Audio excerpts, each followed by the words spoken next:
I like your hat. Thank you. Um, okay, here's the deal. Usually I read somebody's profile again in the morning before we record and I go, where do I want to start? Um, but I'm having a hard time knowing where I want to start because, well, this is the first time I'm saying this at the very beginning of a recording. Let me be clear. I want to do this recording really bad and we're going to do it and I'm going to be fine. But there's some sensitive content here because I um just lost my son a few weeks ago to an I'm so accidental sorry. overdose. And Yep. so, like, the conversation is very important to me, but I'm having kind of a rough morning. And I'm gonna be fine. I'm not gonna Which cry the whole time, but right now I'm just a little bit raw. So, I feel a let me little ju- let bad me for trauma dumping on you right at the beginning. No, not at all. I'm do you want to push this? No, I'm good. Okay. I just needed to get it out of the way right away because, um, well, I'm just crying this morning. So, but I guess what I want to know first is, I mean, you're a suicide survivor, yes? Correct. Okay. So I also know that you have like, a history in like military and things like that. Is that correct? Yeah. Hmm. So I wondered what kind of brought you like, was it just a culmination of your military and other experience? Was it a lifetime of things you were battling up to that point? Like, what brought you to this horrible This place that you moment? found yourself in? Yes. Childhood trauma that I was unaware of. Okay. I was molested from a babysitter at 5. I didn't understand or have awareness of that until I was in my late 30s. Okay. So that was not um, that didn't consciously have an impact on my decision of wanting to leave this world. However, um, military experience, combat trauma, Yeah. losing a lot of friends to suicide um, over the years, um, complex pharmacology of pharmaceutical drugs that I was prescribed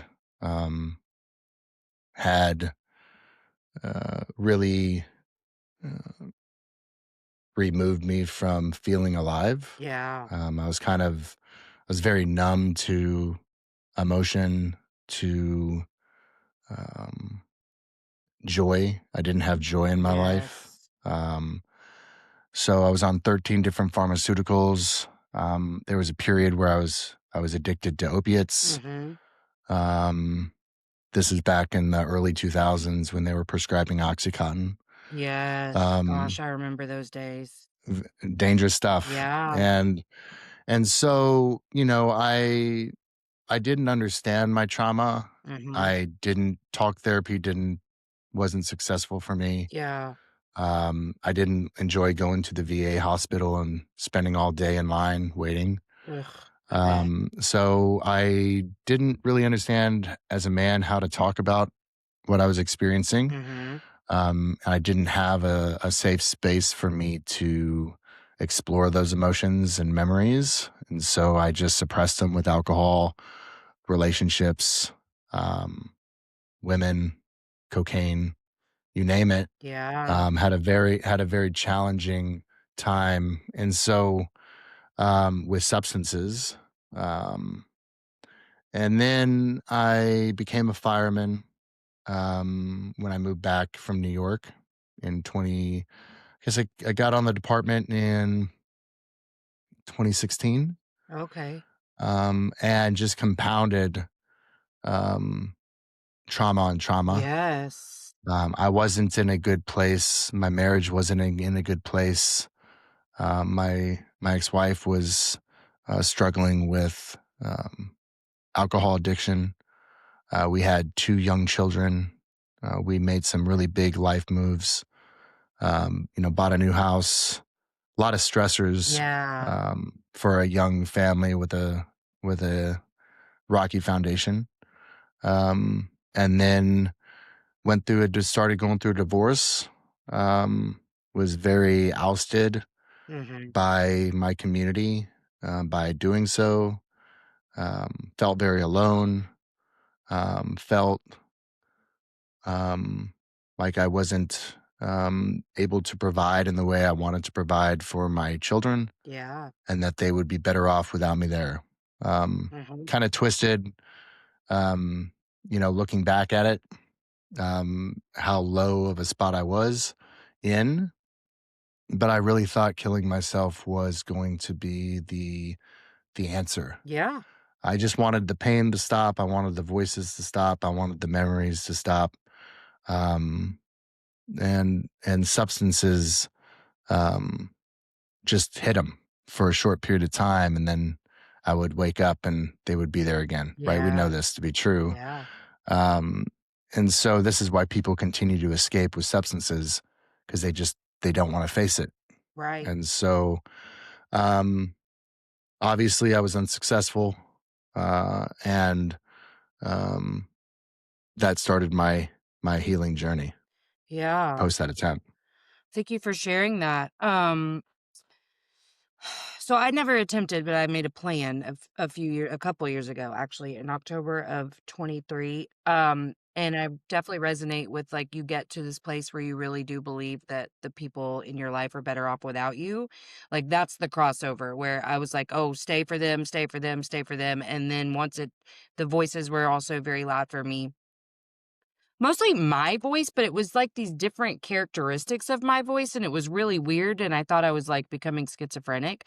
But I wonder for you, like, after surviving an attempt, like, you realize you've survived, and then, how long between that and actually beginning a recovery did you, like, want to recover? Like, when did the desire to get better really sink in for you? Probably about a week after, I had read a book, How to Change Your Mind. I had took some time off from the department, and one of my Marines had sent me a book, How to Change Your Mind by Michael Pollan. Um, Great book for me at that time. I really needed to read it, and it gave me hope that just possibly there was a way for me to rewire my brain, for me to um, move through some of these traumatic experiences that I had Yeah, um, accumulated over years of service, with the use of natural medicines. And I was very curious about that. This is the first thing first time I was like, wow, I don't know anything about this topic. yeah. I've tried pretty much everything. Nothing's worked for me. So I would say about a week, to where I read a book, which led me to my very first ceremony with mushrooms, psilocybin mushrooms. And it was post that first experience, which was in December of 2018. Um, the will to die had left completely.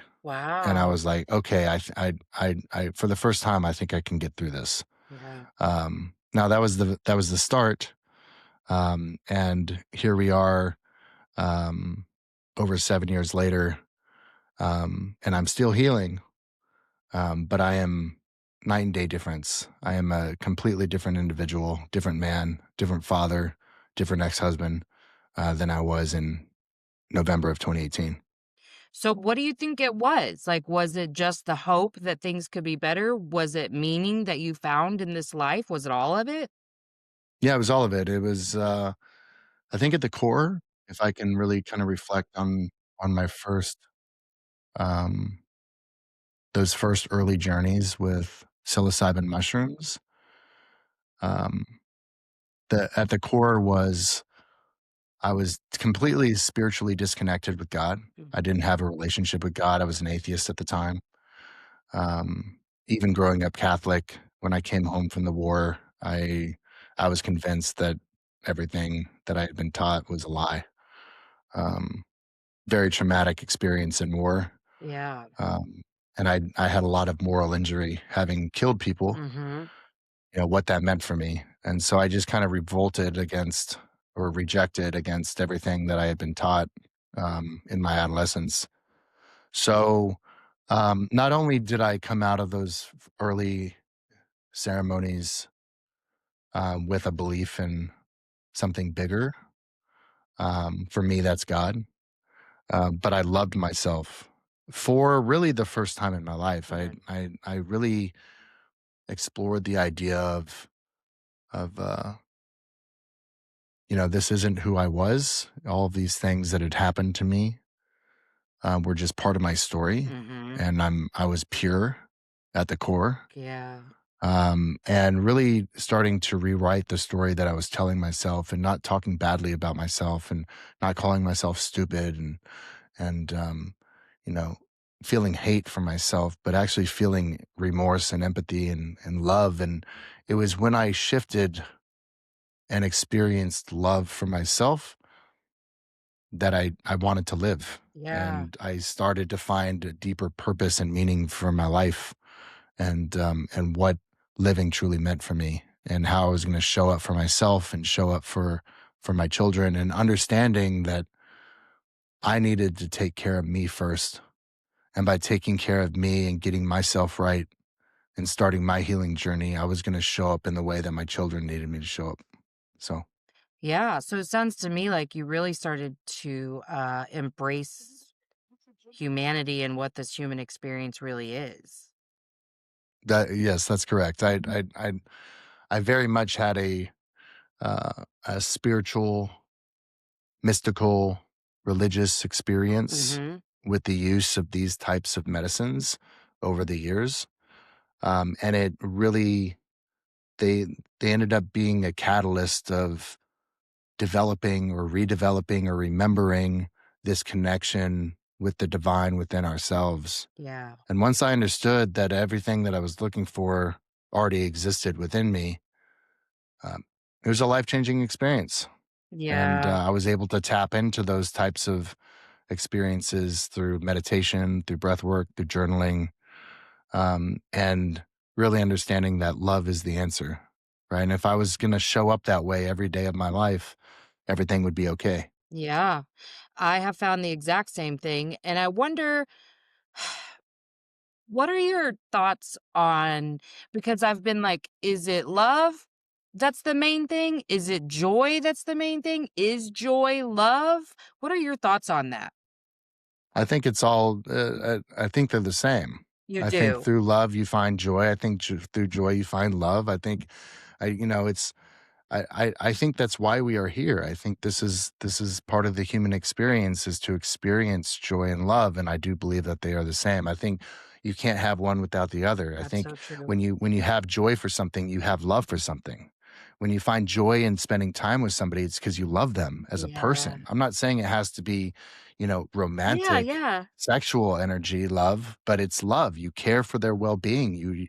I find a lot of enjoyment, you know, getting to know you as a person, because I truly care for you. I love you as a person. We are Yeah. we are just walking each other home. So I do think that those words are used, in conjunction with each other. Okay, I'm glad I asked you that, because I this has literally been something I've been talking a lot about, and especially to myself lately, is just like, well, wait, is it joy or is it love? And then it wasn't until I was about to ask you the question that I was like, oh, I think they might be the same thing. But yeah, I love that answer. I My think that's perspective, great. but yes, Yeah. I do believe they're the same. No, I agree 100%. That's so cool.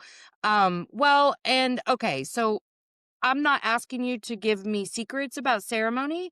But There's no secrets. It's I okay. just kinda wanna I wanna be, like, clear to our audience, because, like, the truth be told, one of the last conversations I had with my son was him like, "Mom, you really need to try shrooms." And so, like, he loved shrooms, and so, like, that in and of itself is not what we're talking about. We're talking about the use of them in a very specific way, so I would like to touch That's on that correct. a little bit.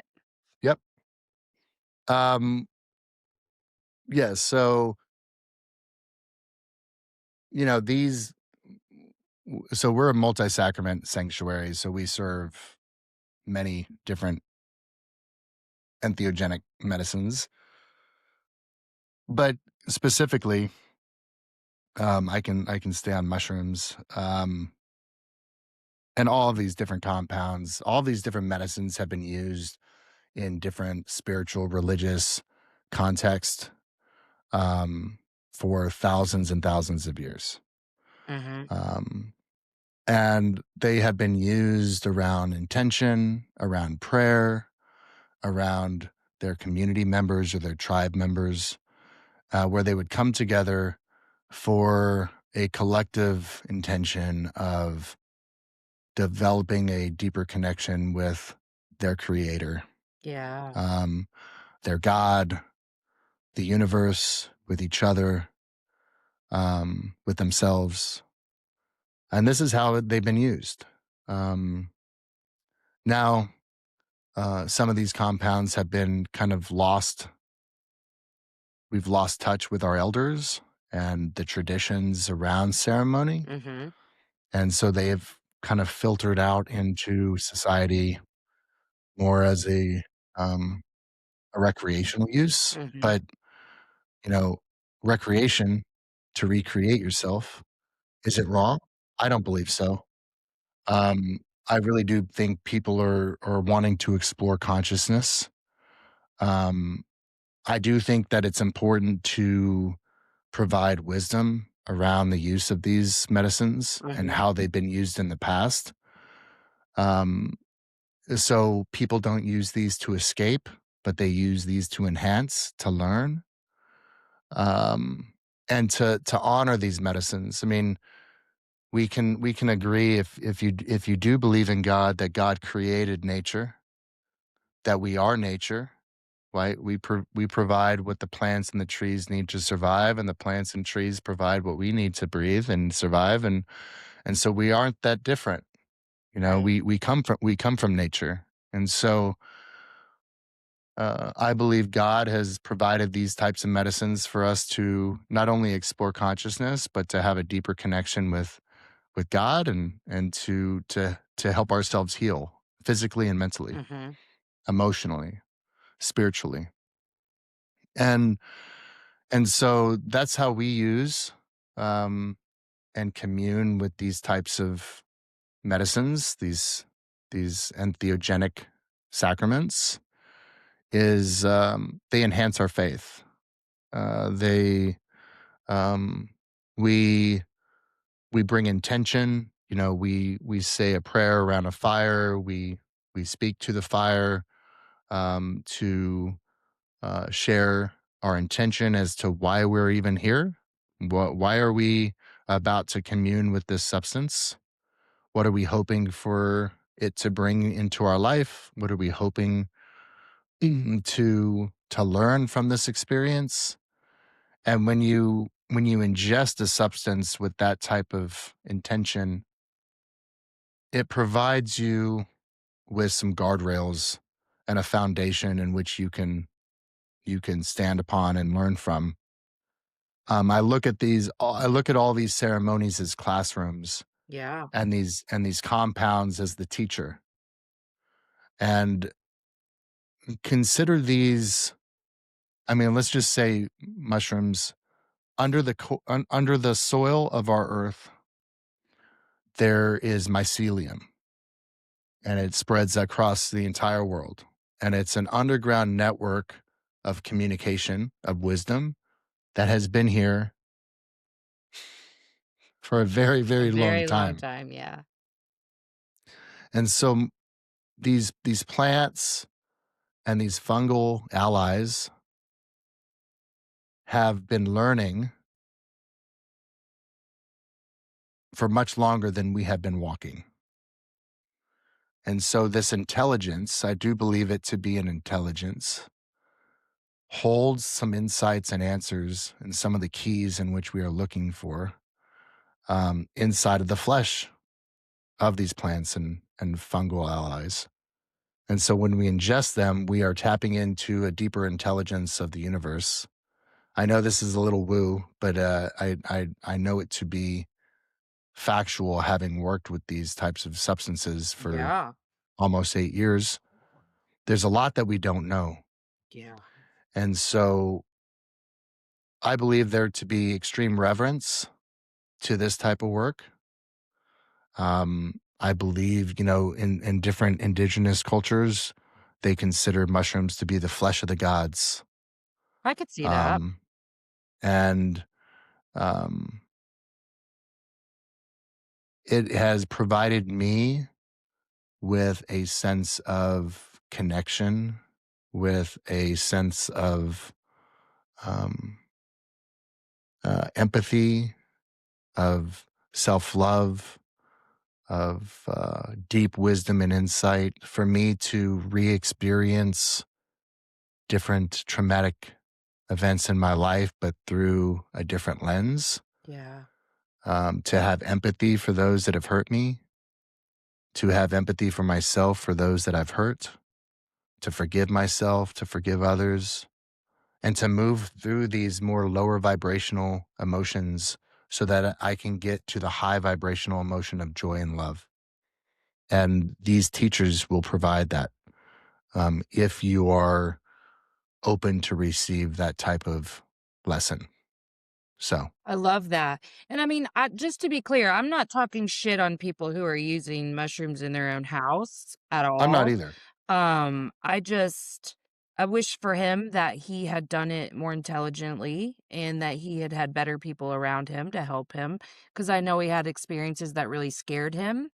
Yeah, And sure. and I wish that he had someone to like I've never done them because I have schizophrenia in my, like, family, so I was just Hmm. really afraid to touch hallucinogenics, and so while I understand some things, I couldn't understand all of them, and so it wasn't something that I could walk him through. I'm not sure he would have even let me anyway, but, yeah, so I just wanted to as a point of clarity, just to say, like, I'm not talking shit at all.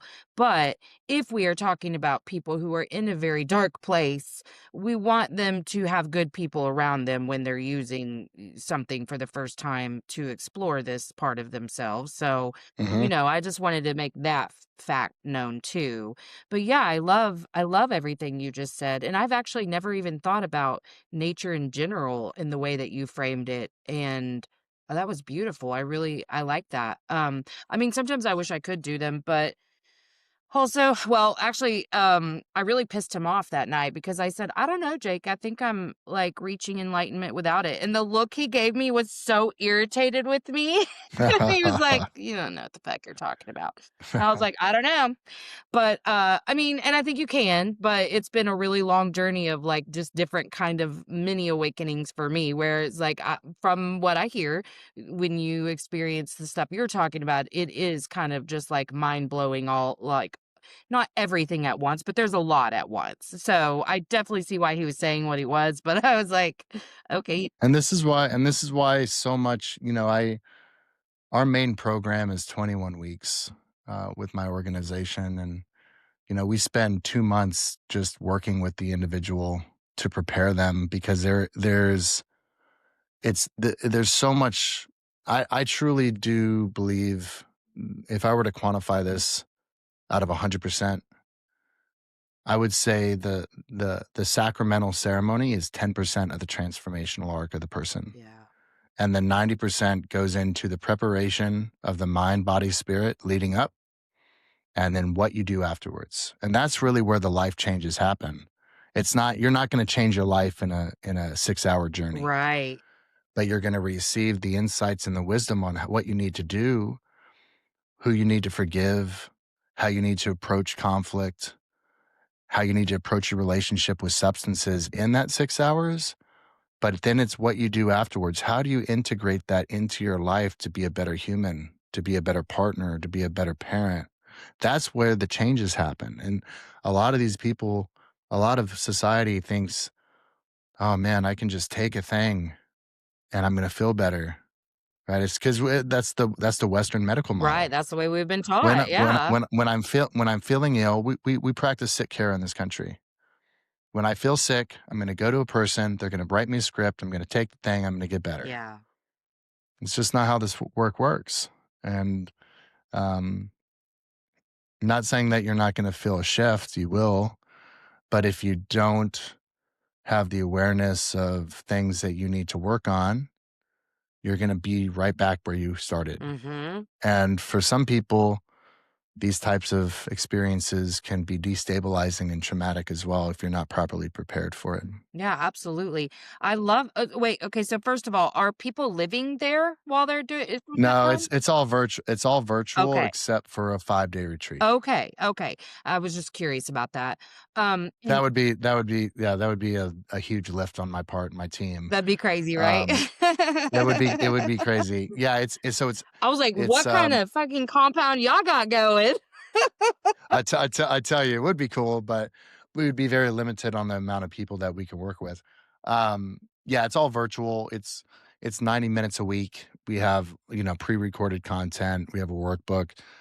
And then you have one-on-one and group calls for pretty much 20 weeks. And then that 1 week is you get to come and meet in 3D the other participants that have been going through this journey with Oh, you, I love and then that. and do the in-person ceremonies. That's so cool.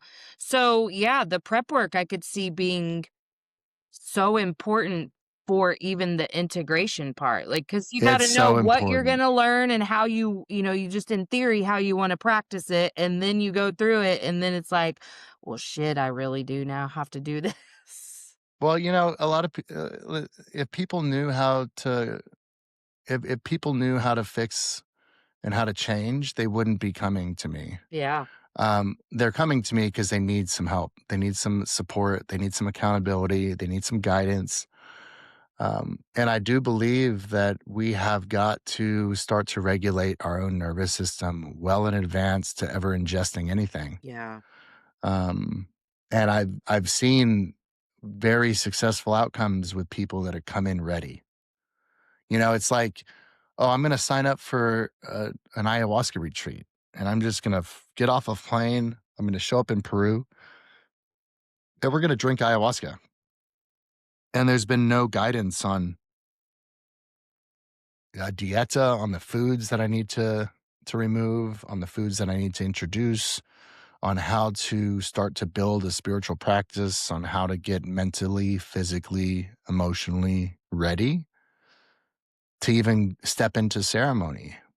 And so I think preparation is just as important as the post ceremony integration.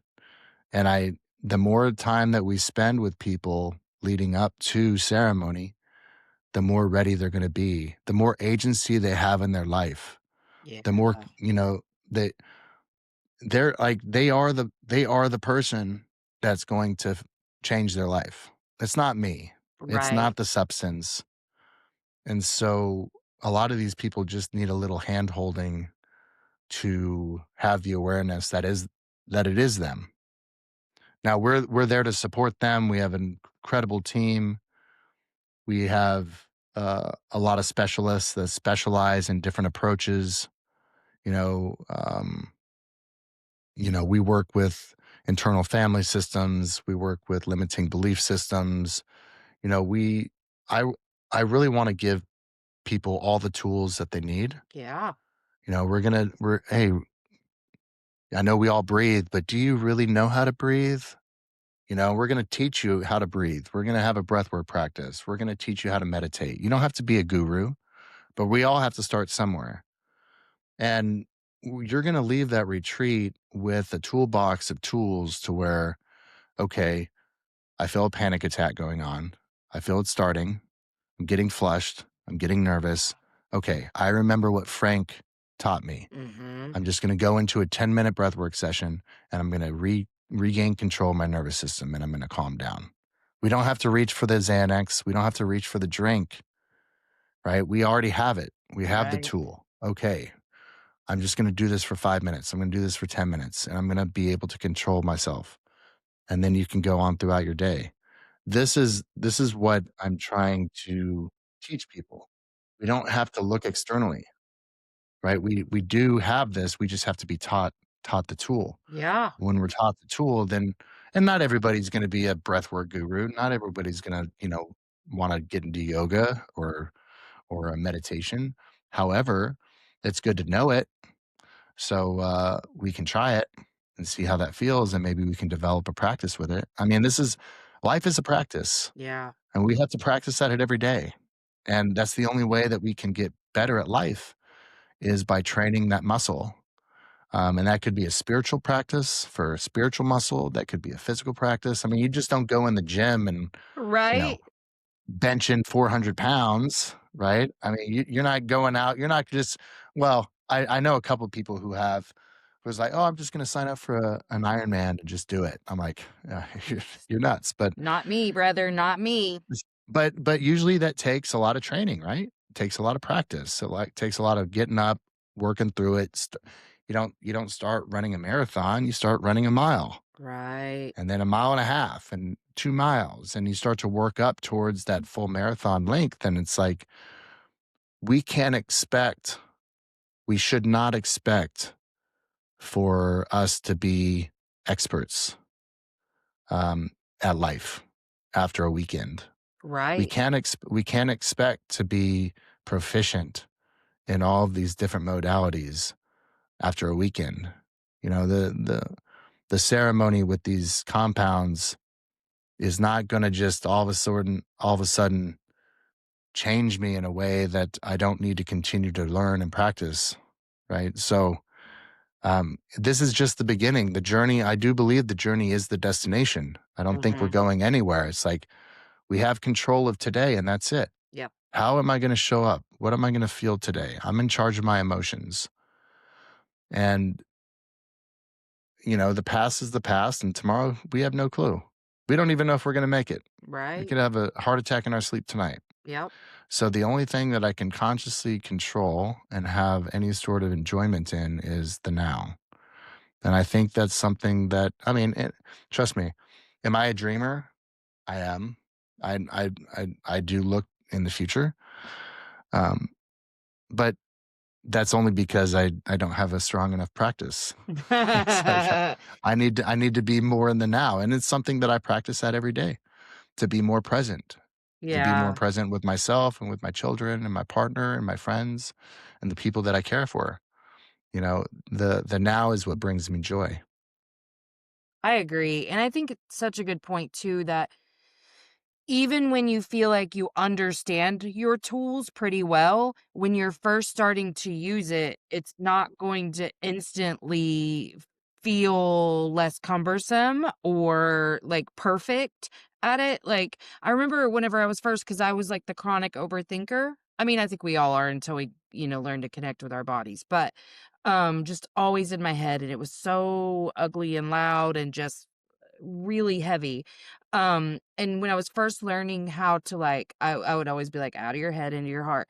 And when I was first learning that, it took a long time in the process to actually be like, okay, now I'm in my body. Like I didn't even know what that meant. Like it was such a foreign concept for me because I was like, what do you mean connect with your body? And now it's been my biggest saving grace in dealing with this loss because like, the Mm, mornings are hard because 'cause you're just still in that one state, and so I'll find myself in my brain a bunch, and then I'm like, "Okay, okay, okay."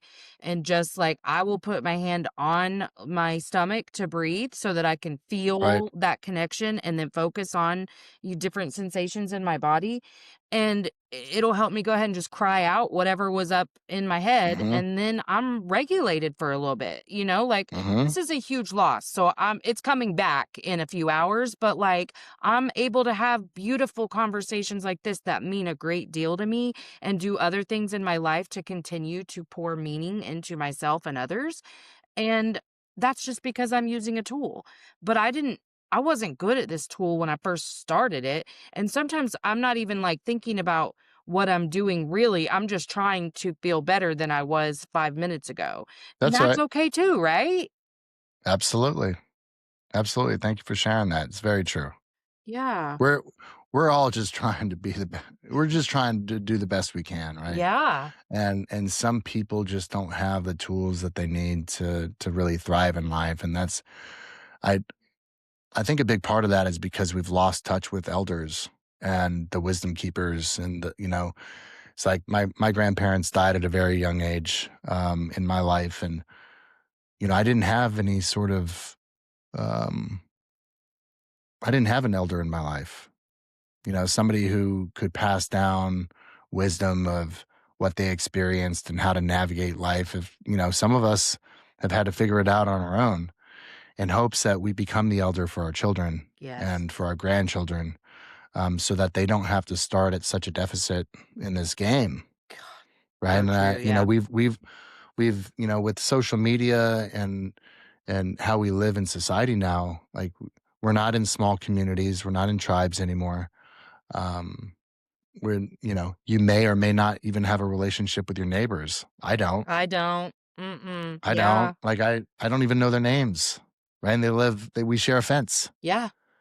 Right. I It's don't know just, mine either. I don't know their names. right, right. I know times have changed, but I do believe that this is a time for remembering, and I think we're starting to see a large amount of people that are wanting to start to make some changes on that topic, and to Yes. start impacting the lives of their community and their friends, and starting to lift each other up together, and to start to co-create life together. So I'm Yeah. hopeful for the future generations for sure. Me too, because you know what? Even without any of the spiritual stuff that we're referencing, which I'm super woo-woo, but I'm so happy. Like I wish that I had learned things to have parented differently when my kids were younger, but um like I have an 11-year-old too, but I also know that that wasn't, like, my path, and I feel like kids now at least have better information with people like us about experiencing feelings instead of intellectualizing, minimalizing, trivializing everything that we experience in this world, Right. and that is such a gift to the younger generations because people are healing in mass, and Mhm. as a collective, I do see so much just more brightness, I guess, because we're not staying stuck in our trauma, and we actually have a vocabulary. I mean, that's the thing is that I am 45 and didn't really hear about trauma until, I don't know, maybe the late 90s is when they started talking about PTSD in veterans. Sure. But that was the only label that they were willing to, because they were studying veterans, and so that was the only people in my world that they were even talking about having trauma. So when I first started hearing that I had a lot of trauma, I mean, I had, like, the craziest childhood, I was like, "Wait, but I wasn't in combat." It was a very confusing information, but then just hearing like, "You're not crazy, you're not broken, you Right. just have to learn how to rewire your brain." I say just, but like better than I'm a hopeless victim of circumstances. No matter what I do, I cannot feel better because that's why I got to the place I got to was, Sure. listen, I gave it the old college try. I've done everything I know how to do. And even still, and this is in 23, I still had limited information. Everything I know That's now is correct. stuff that I've had to go find or from this Accumulated, right. show. Sure, right, right. And I think that's really I don't think. I know it to be this is what's important about conversation, about storytelling is like, man, we really don't know a lot. I mean, Yeah. even as a species, we think we Yeah. do, but we really don't. And there's so much out there that if we were just having the right conversations, we can learn from people. It's like, okay, what worked for you? Oh, Yes. what didn't work? This worked for me, this didn't work for me. And when we start to realize that we're not that different from each other, that we're all just trying to figure it out. Yep. We're all, we're all going through very similar things, similar emotions. Um, that when we can hear it from somebody else, hear their different perspective, um, it can resonate and it can land and it can be like, huh, I never thought about it that way. Yes. And then it creates this new neural pathway of information to where you're like, huh, that really did resonate. I'm going to approach things differently, or I'm going to start to research this, or I'm going to, maybe try, a different modality. And we can really learn from each other. And because we really are just mirrors of each other, and we are very, very similar. And I think with the use of shows like this and what you're doing, I mean, how cool is that to just meet just a wide variety, diverse group of strangers that you can learn from. And Yes. if you just use it just to learn, Yes. I mean, what an influx of knowledge. I mean, truly, I had the first person who, like, gave me information to really change everything was on this show. I mean, that's why I've gotten That's more great. comfortable and even changed the intro to my show to be like, this really is about me. Like it's Yeah, this really is about my growth and evolution and we're just yeah, like connecting and I'm learning from you and whatever and I just hope that that translates to people who listen and I think it does.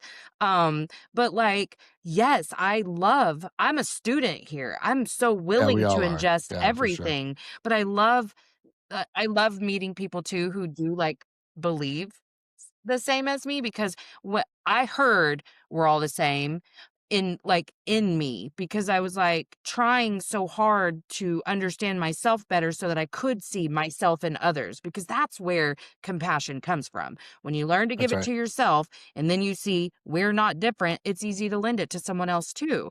And I was like, okay, let me be intentional about seeing how we're the same and just sitting and figuring out like what was their motivation for this? Well, what would my motivation be for that? Okay, yeah, that makes sense to me. Listen, I'm not Mother Teresa. I am sometimes a really big bitch for no reason. Like, I'm not saying I've become this, oh, I would love to be sometimes this person who's just so sweet and kind and loving all moments of the day. I'm not. But, like, at my core, I can feel who I truly am, and that is somebody who wants nothing more than to be a Hmm. light for myself and others. Right. Thank you. I love that. And so, yeah, earlier I was gonna ask you, but then you answered it for me, is like the insanity of that feeling of oneness, like, it's so big, it's so expansive. It's sometimes whenever I just tap into that, it's just like, "Damn, there's so much love here." I wish people could feel that, like, that aren't on this side of things yet, like, that are Yes, just I still know. stuck in their struggle and whatever, is like, you can just tap into the oneness for just a second and just feel all the love that's available to you. I and it is so expansive, right? And it can be very overwhelming Yeah. for people as well. Yeah. If they haven't or it's been a long time since they've felt that. I feel like we have that as children, Yeah. and we forget. Yep. We forget because of life, different dynamics and relationships and traumas and experiences, and we forget. And then what I've been doing now, in my 40s, I'm 44, and I've been doing this work since I was 37, is remembering. And it feels really good to remember. Yeah. And it feels really good to show up differently and show up with intention and to live with intention, and to experience life that way, and understand that life is happening for me, not to me. Yeah. And being the alchemist, right? Mhm. Being the architect of my life. Um, and I mean it's beautiful. It's really interesting to for me to reflect on how bad of a spot I was in when I wanted to leave it.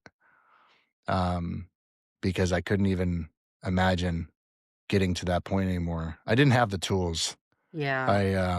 I was over medicated. I was misdiagnosed. I was I didn't love myself, and so the the the transformational arc of Justin in not that long of a time, we're talking, 7 years. Night and I it's I'm unrecognizable today. Yeah. I speak differently. I I connect with people differently. I speak to my children differently. I speak to myself differently. And it's just, I don't think I became this. I don't think, I don't think Justin today is what I became. I think I just remembered how to be. I think I was always this boy inside. Yeah. Um, and I was just so repressed and I locked him away for a very long time. Um, and I say that to say this: I'm grateful for my struggles. I'm grateful for the attempt. I'm grateful for the addiction. I'm grateful for the heartbreak.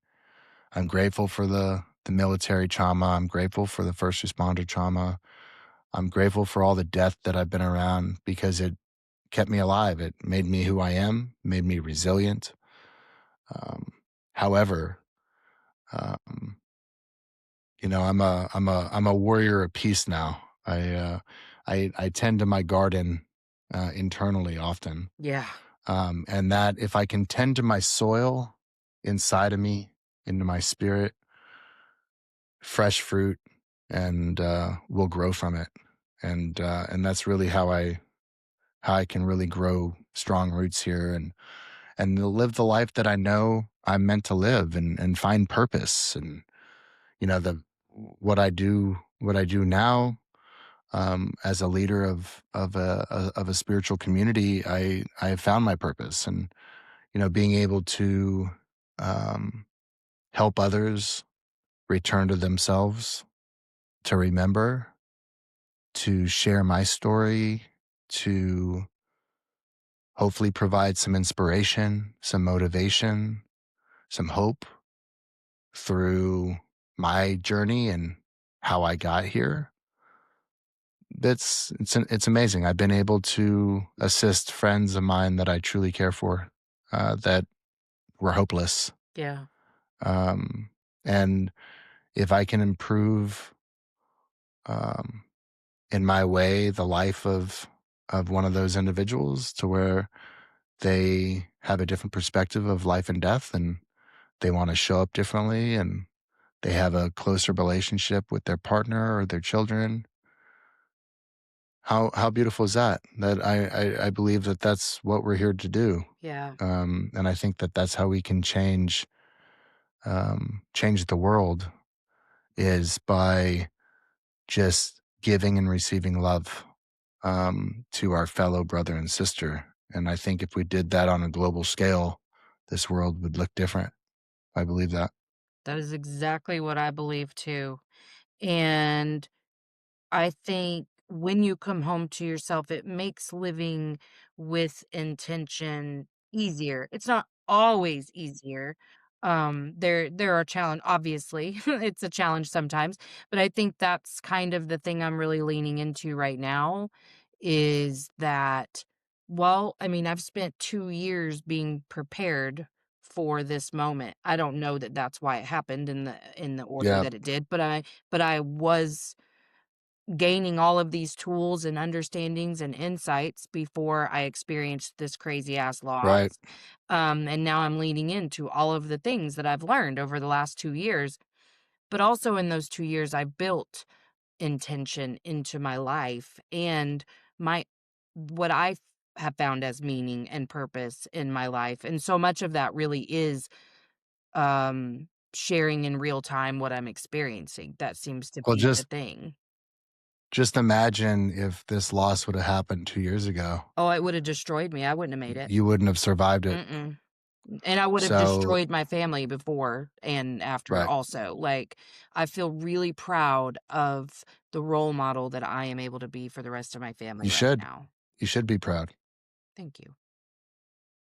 Well, I have loved this conversation. Tell us where we can find you, and of course, I'll include it all in the show notes, but I like you to say it out loud too.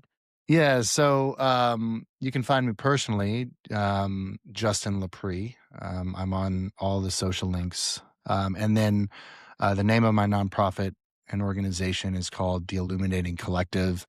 You can find us on LinkedIn, on Facebook, on Instagram at The Illuminating Co.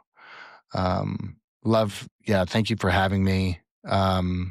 It's an incredible conversation. My heart goes out to you, Thank you. and if there's anything I can do to support you um, during this very challenging time in your life, please let me know.